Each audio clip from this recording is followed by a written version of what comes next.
कळला, तळमळलीस तू करपुनी, हिरवा पदर तुझा जळला. छळ केला पिढी जात तुझा ग उखडून वनराई.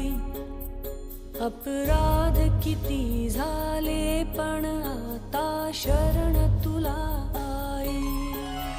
नभ पाजळता ते जल